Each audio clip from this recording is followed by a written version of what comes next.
하나님 말씀 나누겠습니다. 마가복음 12장 35절부터 44절입니다. 하나님이 안중에 있는가? 라는 제목으로 하나님 말씀 나누겠습니다. 하나님이 안중에 있는가입니다. 오늘은 이 본문의 메시지가 세 파트로 이렇게 나누어져 있는데 사실 세 파트가 하나예요. 하나의 메시지를 담고 있습니다. 한번 살펴볼게요. 자, 첫 번째 파트는 예수님께서 이제 성전에서 가르치시는데 서기관들, 율법학자들이 메시아, 그리스도를 다윗의 자손이라고 얘기를 합니다. 다윗의 자손, 그죠? 여러분, 이 다윗의 자손이라는 얘기는 다윗의 계보에서 그리스도 메시아가 온다라는 거죠. 구원자가 온다. 그게 이제 사무엘하 7장에 다윗의 언약에도 나오고 에스겔 34장에도 나와요. 다윗이라고 하는 종을 통하여서 내가 다시 한번 건져내겠다라고 하는 예언의 메시지가 있어요. 그래서 다윗의 계보 가운데 나오겠구나. 그래서 다윗의 자손을 많이 강조했습니다. 그래서 유대인들이나 이스라엘 사람들은 그냥 메시아, 그리스도 하면 다윗의 자손인 거예요. 그래서 예수님이 메시아라고 여기는 순간 뭐라고 부릅니까? 다윗의 자손 예수야 이렇게 부르죠. 그죠? 그 소경 바디메오가 다윗의 자손 예수야 막 간절히 부르잖아요. 그런 것처럼 다윗의 자손이라는 게 확실하다는 거예요. 근데 이제 예수님께서 이제 이 앉아있는 성도들에게 이게 이 질문을 하나 던지는 거예요. 자, 36절 읽어보세요. 시작.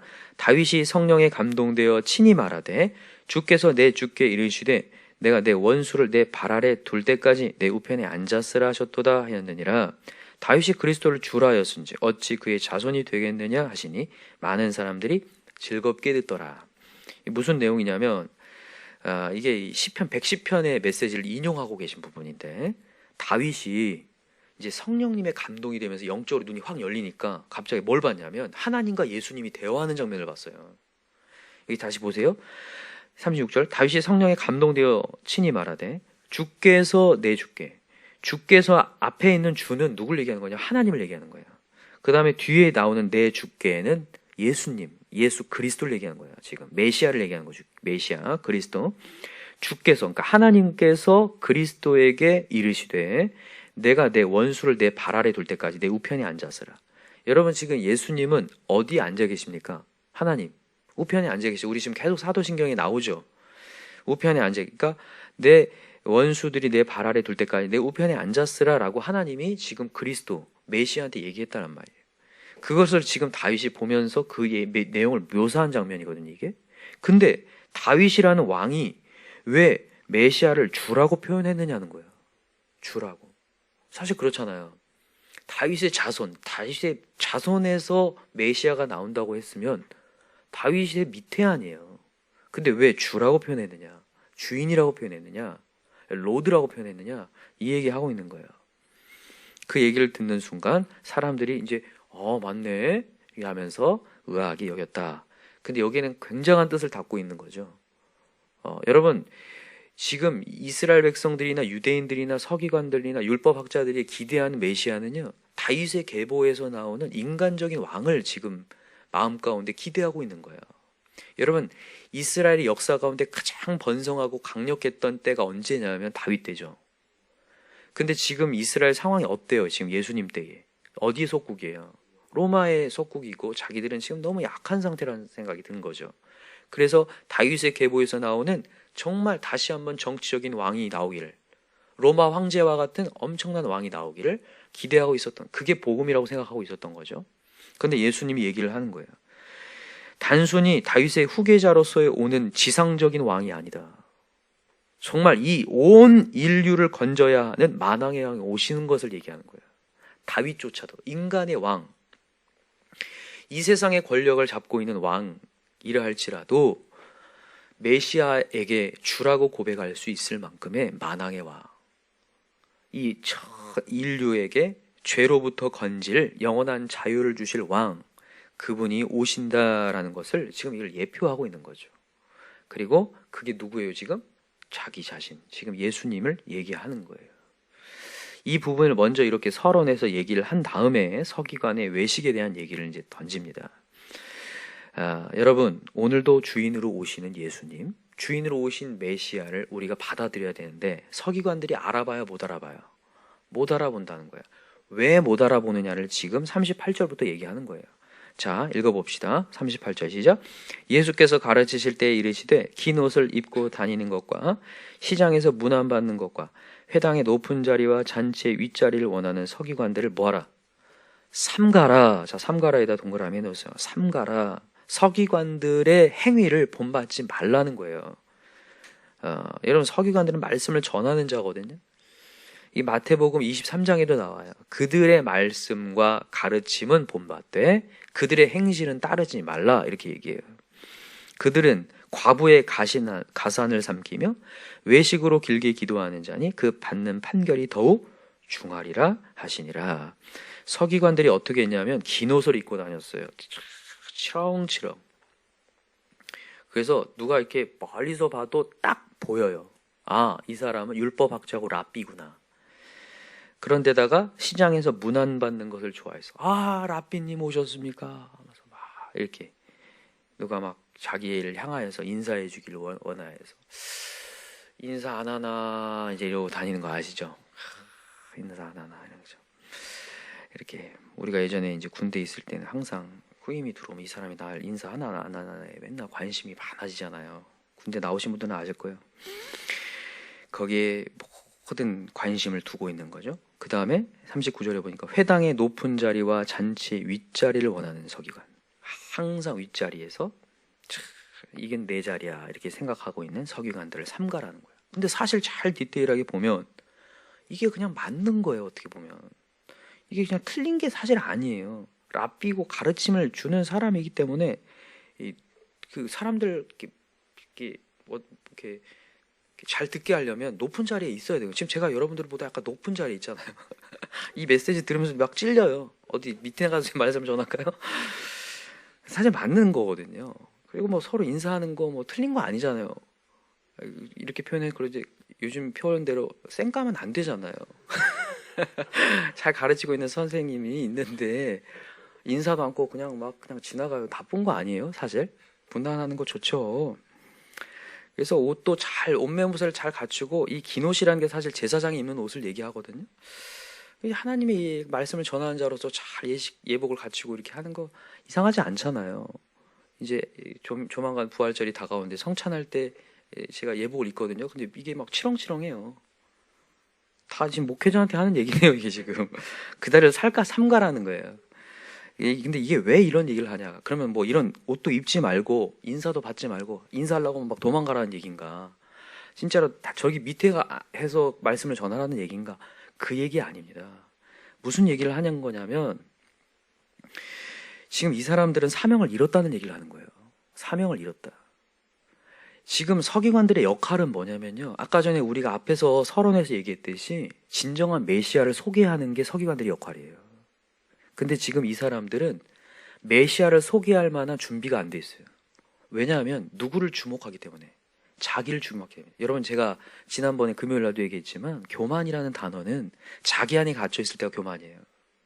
남이 배려가 되지 않아요. 자기 안에 갇혀서 자기가 주목받기를 원하는 거. 보여주기식 신앙 속에 빠져 있는 상태. 그게 교만이거든요.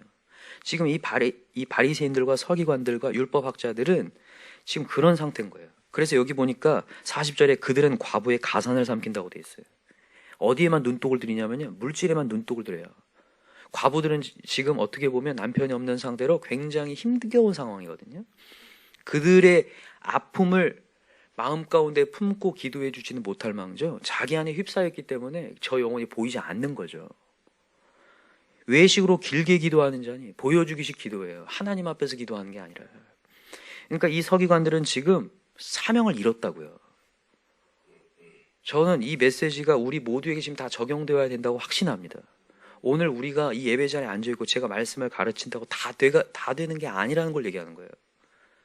우리가 지금 보여주기식으로 오늘도 거룩한 척 남들 앞에 보여주기에 거룩한 척을 할 수 있다라는 거예요. 그걸 원하는 게 아니라 진짜로 영혼을 살리고 하나님을 사랑하는, 우리가 어제도 말씀의 끝부분에 나오죠. 진정한 큰 계명이 무엇이냐. 첫 번째 되는 계명은 하나님을 사랑하고, 어떻게 사랑하라는 거예요? 온 마음을 다해서. 마음을 다하여 사랑하고 그 다음에 이웃을 사랑하라. 내 몸과 같이 사랑하라. 이것이 하나님의 첫째요 둘째에 되는 계명이라고 말씀하셨는데 그게 없어진 상태예요. 영혼들에게 말씀을 가르치는 것처럼 보이지만 전혀 그 영혼에 대한 생각이 없는 상태, 자기 안에 갇혀있는 이런 상태가 되었다. 사명이 없는 상태. 그러면서 예수님께서 하신 얘기가 41절부터 나오는 얘기예요. 자 보세요. 헌금에 대한 얘기를 하는데 당시에 회당의 맨 끝에 부분에 헌금이 있었어요. 지금하고 비슷하죠. 헌금하면 이렇게 쓰는데 헌금에 누가 뭘 넣는가를 이렇게 보고 계셨어요. 그때 여러 부자가 많이 넣는데 한 과부는 2렙돈, 곧 한 고들란트를 넣었다는 거예요. 2렙돈. 이 2렙돈, 렙돈이라고 하는 거, 렙돈. 2렙돈이 한 고들란트와 같은 의미라는 거예요. 한 고들란트는 로마의 동전이고 렙돈은 헬라의 동전이에요. 2렙돈의 가치가 한 고들란트의 가치인데 이 한 고들란트는 그 우리 데나리온 아시죠? 한 데나리온이 하루 품삯이거든요. 하루 품삯의 32분의 1이에요. 고들란트가. 그러니까 커요, 작아요? 작죠. 작은 것을 넣었어요, 지금 한 과부가. 근데 예수님이 제자들을 불러다가 얘기하는 거예요. 이 과부는 헌금함에 넣는 모든 사람보다 많이 넣었다는 거예요. 그러니까 의아하잖아요. 부자들이 더 많이 넣었는데. 그때 얘기하신 거죠. 44절. 그들은 다 풍족한 중에 넣었거니와 이 과부는 그 가난한 중에서 자기의 모든 소유 곧 생활비 전부를 넣었느니라 하시니라. 무슨 얘기냐면 그냥 알겠죠, 여러분? 어떤 메시지인지. 우리가 지금 어떤 액수로 판단할 게 문제가 아니라 정말 마음을 다하여서 드렸는가. 이 지금 부자는 많이 풍족한 중에 극히 일부분을 드린 거예요. 그러니까 하나님이 자기 인생에서 자기 생활에서 극히 일부분을 차지하고 있는 사람과 이 과부는 자기 모든 소유의 생활비 전부를 드렸다는 거예요. 자기 인생 전체가 누구라는 거예요? 하나님이라는 거예요. 하나님이 마음 가운데 있다라는 거죠. 여러분이 물질이 있는 곳에 마음이 있다라는 말 아시죠? 이게 무슨 얘기입니까? 물질이 많이 있으면 마음도 많이 있다 그 얘기가 아니라 정말 내가 마음이 있는 만큼 물질을 드리게 된다는 얘기잖아요. 마음이 있는 만큼. 진짜 그래요. 여러분 믿음의 헌금은요 확실히 다릅니다. 여러분이 그걸 어떻게 평가할 수 있냐면요, 내가 헌금을 드려보면 알아요. 내가 헌금을 딱 드렸을 때 이게 하나님이 받으신 만큼의 헌금이었냐를 어떻게 아냐면 딱 드리는 순간 은혜가 돼버려요. 내 마음 가운데 은혜가 확 찾아오고 충만한 은혜가 됩니다. 이게 신기해요. 하나님 드리라는 이유가 있어요. 드리는 순간 이게 은혜가 막 들어온다고요, 나한테. 역사가 돼요. 근데 믿음으로 드리지 않고 은혜로 드리지 않고 내 마음 가운데 계산해 드리잖아요. 드리는 순간 뭐가 시작되냐면요, 거기에 계속해서 눈독을 들이게 돼요. 나도 모르게. 어떻게 눈독을 들이냐면 누가 나를 알아주지는 않느냐, 내가 이렇게 드리는 것으로 말미암아 계속해서 그것에 대한 평가를 하게 되고 계산을 하게 되고 내 마음이 오히려 더 메말라져 가요. 그거는 내가 마음껏 드리지 않았다는 것은 증거거든요. 그래서 여러분 확실합니다. 헌금을 드렸을 때 은혜가 찾아와야 돼요. 은혜가 찾아오고 기쁨이 넘쳐나야 돼요. 그게 제대로 된 헌금이고 자원된 헌금이고 하나님이 받으신 헌금이라는 거예요. 여러분 우리 헌금 드릴 때 그렇게 합시다. 형식적으로 하는 거 말고. 지금 바리새인들과 서기관들을 삼가라고 하는데 그들은 계속 어떻게 하고 있냐면 보여주기식이라니까요. 이게 진짜 무서워요. 신앙이 거듭될수록 뭐만 남냐면 하나님은 없고 사람만 남아요. 하나님은 안중에 없게 돼버려요. 그냥 다윗의 자손만 있는 거예요. 다윗의 자손이 문제가 아니라 만왕의 왕 예수 그리스도가 믿어져야 되는데 보이지 않는 그 하나님을 봐야 되는데 안중에 없게 돼버려요. 이게 진짜 무서운 거라고요. 많은 사람들이 있을 때에는 굉장히 입술이 거룩한데 혼자 있을 때는 음란해져 버리는 내 모습을 본다니까요. 이게 보여주기식 신앙 상태이기 때문에 그래요. 함께 모여서 기도할 때는 엄청 거룩하게 기도하는 것처럼 해도 혼자 딱 놓으면 기도가 안 돼요. 하나님과 소통이 안 돼요. 하나님 앞에서 신앙생활을 하는 게 아니기 때문에 그래요. 그래서 기도를 얼마 못해요. 하나님 앞에서 하는 사람이 아니기 때문에, 진정한 신앙인이 아니기 때문에 혼자 있을 때 안 된다고요. 헌금을 드려도 이렇게 형식상 교회에 모이고 할 때는 그래 해야 되니까 사람들 하니까 헌금을 하지만 따로 있을 때는 헌금을 따로 분류해서 그래 오늘 이렇게 해야지 준비하질 않아요. 왜요? 보여주기시니까요.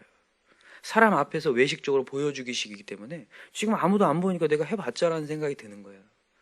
사람 앞에서 보여주기식으로 헌금하고 기도하고. 여러분, 이런 것을 하나님이 절대로 싫어한다는 얘기를 하는 거예요. 이런 기도를 받지 않는다. 이런 서기관을 삼가라 그러는 거예요.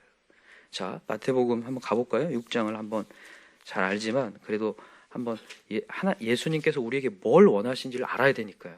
여러분, 우리가 지금 예배 때마다 뭘 알아야 되냐면 예수님이 과연 우리의 행동 어떤 걸 원하시는가, 마음을 어떤 걸 원하신가를 계속 파악하면서 가야 됩니다. 그렇지 않으면 썩습니다. 자, 마태복음 6장을 한번 봐보세요. 하나님께서 우리에게 요구하신 게 뭐나? 마태복음 6장 1절 시작. 사람에게 보이려고, 이게 보이죠? 자, 박스를 해놓으세요. 사람에게 보이려고 그들 앞에서 너의 의를 행하지 않도록 뭐하라? 주의하라. 이게 진짜 중요한 메시지예요. 사람에게 보이려고 의를 행하지 않도록 주의하라. 이게 신앙생활의 진짜 주의사항이에요. 이게 예수님이 지금 제자들에게 공지사항 띄우는 거, 지금 주의사항 띄운다고요. 우리가 온라인 예배 주의사항 띄우듯이 예수님이 얘기하신 거예요. 사람에게 보이려고 의를 행하지 않도록 주의해라. 그리하지 아니하면 하늘에 계신 너희 아버지께 상을 받지 못해. 이 상이라는 건 구원을 얘기해요. 사람 앞에서의 신앙생활은 절대 구원이 없다를 얘기하는 거예요. 구원을 받을 수가 없어요. 하나님과 연결이 안 돼 있다니까, 그 사람은. 사람이 구원자지. 그냥 사람의 안중에 있는 것은 사람인 거예요. 보여주기식. 특별히 신앙생활이 오래되고 못한 신앙들이 그럴 수 있거든요. 하나님의 은혜를 경험하지 않은 상태에서 계속 율법 속에서만 있기 때문에 이게 다 사람 앞에서, 부모님 앞에서 이렇게만 하면 된다고 생각하고 착각하는데, 여기를 뛰어넘지 않으면 구원의 큰 응력과 즐거움을 경험할 수 없다는 얘기예요. 여러분, 우리 사람을 뛰어넘읍시다. 이게 사람의 안중이 아니라 하나님의 안중 안에 들어와야 돼요. 자, 계속 읽어볼까? 2절 시작. 그러므로 구제할 때 외식하는 자가 사람에게서 영광을 받으려고 회당과 거리에서 하는 것 같이 너희 앞에 나팔을 불지 말라. 진실로 너희에게 이르노니 그들은 자기 상을 이미 받았느니라. 너는 구제할 때 오른손이 하는 것을 왼손이 모르게 하여 내 구제함을 은밀하게 하라. 은밀한 중에 보시는 너희 아버지께서 갚으시리라. 아멘인가요? 정말입니다. 그래서 여러분은 어떤 구제를 하거나 헌금을 드리는 뭐 할 때 사람 앞에서 하거나 누가 알아줄까, 주의 종이 알아줄까 이러지 말고 여러분 하나님께 갑시다. 은밀하게 하나님 앞에서 혼자 있을 때에 정말 내가 하나님과 기도하며 사투를 벌이며 하나님과 교제하고 즐거워할 수 있는가, 그 신앙 상태를 계속 돌아보셔야 돼요. 자, 5절 읽어볼까요? 시작. 또 너희는 기도할 때 외식하는 자와 같이 하지 말라. 그들은 누구에게 보이려고요? 사람에게 보이려고. 다시 박스를 해놓으세요. 사람에게 보이려고 회당과 큰 어귀 위에서 서서 기도하기를 좋아하느니라. 내가 진실로 너에게 이르노니 그들은 자기 상을 이미 받았느니라. 다시 한번 우리 기도를 돌아봐야 돼요.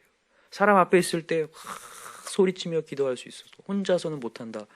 굉장한 위기예요. 하나님이 어떤 걸 원하시냐? 6절 시작. 너는 기도할 때 내 골방에 들어가 문을 닫고 은밀한 중에 계신 내 아버지께 기도하라. 은밀한 중에 모시는 내 아버지께서 갚으시리라. 하나님은 지금 네 마음 상태가 정말 나를 향하고 있느냐. 물론 여러분 합심기도에 힘이 있습니다. 옆 사람과 내가 같이 기도하면서 믿음이 커지거든요. 너무 좋아요. 그러나 합심기도할 때도 마찬가지로 은밀하게 기도할 때도 절대적으로 하나님 앞에서 내가 홀로 서 있다고 생각하고 기도하셔야 돼요. 저 사람이 뭐 기도가 이렇게 하니까 좀 이렇게 보이겠다, 이런 걸로 기도하지 말라는 거예요. 특별히 리더라든지 이런 사람들은 그런 것에 사로잡히다 보면 하나님은 없고 그 사람만 있어요. 입술에는 중언부언을 하면서 계속 사람을 의식하고 있다 보니까 은혜가 없어요.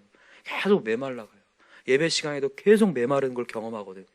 계속 무슨 연습을 해야 되냐면 사람이 보이는 게 아니라 하나님이 보여야 돼요. 하나님이 정말 안중에 있는가, 오늘 이 제목을 정말 자신한테 계속 물어야 돼요. 혼자 있을 때 정말 난 예배할 수 있는가, 하나님께 기도할 수 있는가, 사람 앞에서 거룩하면서 혼자서는 내 마음 가운데 음란이 찾아오고 더러움이 찾아오고 있는가를 계속 돌아보셔서 다시 한번 우리 하나님께 갑시다. 이게 예수님이 강력한 주의사항이거든요. 이렇게 되올 때에 하나님의 상이 있고 역사가 있으리라 하나님 말씀하셔요. 여러분, 우리가 오늘도 기도의 응답이 있고 은혜를 받고 내 마음과 즐거움이 찾아와야 되는데 여기서부터 우리가 달라져야 됩니다. 사람에 보이려고 말고 하나님 앞에서 은밀한 중에 하나님과 독대할 수 있는 그런 신앙이, 다윗의 자손에서 멈추는 것이 아니라 만왕의 왕, 지금 보이지 않지만 이 삼라만상을 통치하고 있는 그 왕, 내 인생을 일수고도 일투족 모든 중심을 다 꿰뚫고 보시는 그 하나님 앞에 예배할 때 우리에게 영광이 될 줄 믿습니다. 그런 영광들이 우리 가정마다 다 회복될 수 있도록 오늘 기도할 수 있는 저와 여러분들 기도합니다. 기도합시다. 이 시간에 간절한 마음으로 기도할 때 하나님, 또다시 육신의 눈에 눈을 뜨고 사람 앞에 내 모습이 종교의 행위에, 메마른 행위에 나아갔던 것들을 주님 앞에 회개합니다. 다시 한번 사람에게 보이려고 하지 않게 하시고 오늘 모든 것들을 하나님 앞에서 하며 오른손이 한 것을 왼손이 모르게 하는 신앙이 되게 하시고 외식하는 자처럼 기도하지 않게 하시고 은밀한 중에 보신 하나님 만나기 원합니다. 여러분, 정말 우리가 지금 온라인 예배를 드리기 때문에 우리 신앙을 다시 한번 돌아볼 수 있는 너무 좋은 기회예요. 홀로 내가 정말 하나님과 독대하면서 정말 하나님을 찾을 수 있는 사람인가, 아니면 또 사람 앞에서 주의정 앞에서만 그냥 예배하는 사람인가를 돌아보셔서 다시 한번 하나님께 온전히 서는 자 되게 해달라고 우리 주여 삼창 간절히 부르고 기도합시다.